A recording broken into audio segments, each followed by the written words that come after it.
Και οι δύο ομάδες θέλουν να κερδίσουν αυτό το παιχνίδι. Όμως και οι δύο θα πρέπει να κρατήσουν τον πύχη του επίπεδου του ποδοσφαίρου σε υψηλά επίπεδα, ούτως ώστε να τον ευχαριστηθούν και οι φιλάθλοι που θα παρευρεθούν το Σάββατο στο Παγκρίτιο στάδιο. Τόνισε με έμφαση ο προπονητής της ομάδας μας, κ. Νίκος Καραγεωργίου, και συνέχισε σχολιάζοντας το αυριανό παιχνίδι. Πιστεύω ότι θα γίνει ένα καλό μάτι στα πλαίσια του αθλητισμού και του εφαγωνίζεστε. Η αρχή έγινε στην ασπίδα της Ξάνθης στο μακρινό 1962. Έφτασε να αγωνίζεται με τα χρώματα του Παναθηναϊκού και της Εθνικής Ελλάδας στις μεγαλύτερες διοργανώσεις του κόσμου. Αυτά και άλλα ενδιαφέροντα στοιχεία περιλαμβάνουν στην επίσημη αυτοβιογραφία του Αντώνη Αντωνιάδη, ο Ψηλός, που παρουσιάστηκε στο Ηράκλειο της Κρήτης χθες το βράδυ. Η ψηφιακή Κρήτη βρέθηκε εκεί και κάλυψε το γεγονός με πλούσιο φωτορεπορτάζ και βίντεο αποσπάσματα. Ενώπιον μιας αποτρόπαιης εικόνας βρέθηκαν οι γιατροί του Πανεπιστημιακού Νοσοκομείου Ηρακλείου. Όταν εξετάζοντας εξάχρονο αγοράκι που διακομίστηκε εκεί μετά από ξυλοδαρμό, διαπιστώθηκε ότι έχει υποστεί βιασμό.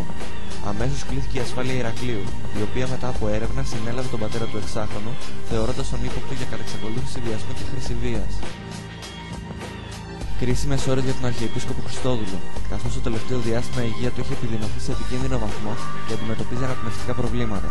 Πληροφορίες αναφέρουν ότι ο οργανισμός του είχε ξεσθενήσει σε ανησυχητικό βαθμό και ο ίδιος το μεγαλύτερο διάστημα της ημέρας βρίσκεται κλιμήρης και κοιμάται.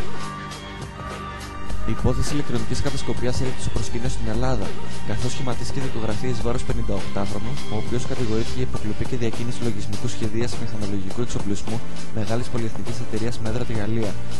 Σημειώνεται ότι η γαλλική εταιρεία υποστηρίζει ότι από τη δράση του 58χρονου έχει υποστεί ζημιά ανώτερη των 350 εκατομμυρίων δολαρίων. Καλύπτει προς τον παρόν τον Κώστα Κοκοδήμο, Γενικός Γραμματέας της Κοινοβουλευτικής Ομάδας της Νέας Δημοκρατίας, Γιάννης Στραγάκης, μετά την επιστολή που του απέστειλε ο βουλευτής και στην οποία αρνείται κάθε εμπλοκή του σε διαδικασία συναλλαγής. Με την επίσκεψη στη μεγάλη του γένου σχολείου το μεσημέρι της Παρασκευής, ολοκληρώθηκε το ταξίδι του Πρωθυπουργού στην Τουρκία. Προηγήθηκε ομιλία του κ. Καραμανλή στο επιχειρηματικό φόρουμ στην Κωνσταντινούπολη. Την ίδια ώρα, αίσθηση προκάλεσε δήλωση του Αγίου Πρωτογάν μετά την αναχώρηση του Πρωθυπουργού από την Τουρκία. Υπάρχουν 150.000 δικοί μας ομογενείς στη Θράκη. Υπάρχουν και 10.000 Έλληνες που έχουν τουρκική υπηκότητα, οι οποίοι μπορούν να επιστρέψουν στην Κωνσταντινούπολη, είπε ο Τουρκός Πρωθυπουργός. Ο κ. Ερντογάν άσκησε κριτική στα μέσα μαζικής ενημέρωσης Ελλάδος και Τουρκίας, υποστηρίζοντας ότι βλέπουν το ποτήρι μισοάδιο.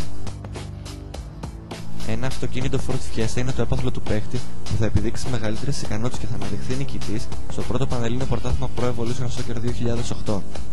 Η υπεύθυνη της Decathlon, σε συνεργασία με τη Rush Events, διοργανώνει το πρώτο Πανελλήνιο Πρωτάθλημα Pro στην Αθήνα, στο κλειστό γυμναστήριο του Κολεγίου Σαν Λόρεντς.